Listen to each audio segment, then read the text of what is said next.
লোকশিল্পী রতন কাহার পদ্মশ্রী পুরস্কার পেতে চলেছেন। তালিকায় নাম উঠল লোকশিল্পী রতন কাহারের। এত গান লিখেও সংসার চলছে না, একসময় আক্ষেপ করেছিলেন রতন কাহার।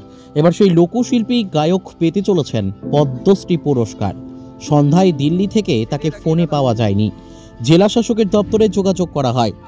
ভাদু গান গেয়ে যৌবনে জীবন শুরু করেছিলেন রতন, পরে শুরু করেন গান বাঁধতে।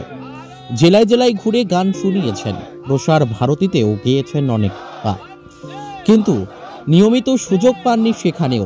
বড় লোকের বেটিলো, লম্বা লম্বা চুল, এই গানটি অনেকেরই পরিচিত। গানটির রচয়িতা রতন কাহার। 1972 সালে তিনি এই গানটি লিখেছিলেন। রতন কাহারও বৃদ্ধ হয়েছেন, বয়স 88 বছর। একের পর এক লোকসঙ্গীতের ধারাকে সমৃদ্ধ করে গিয়েছেন তিনি।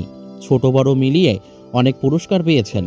পূর্বাঞ্চল সংস্কৃতি কেন্দ্র, তথ্য সংস্কৃতি বিভাগ, বিভিন্ন সম্মাননা কিংবা পুরস্কার রয়েছে তার ঝুলিতে। কাজী আমিনুল ইসলামের রিপোর্ট, এস নিউজ বাংলা।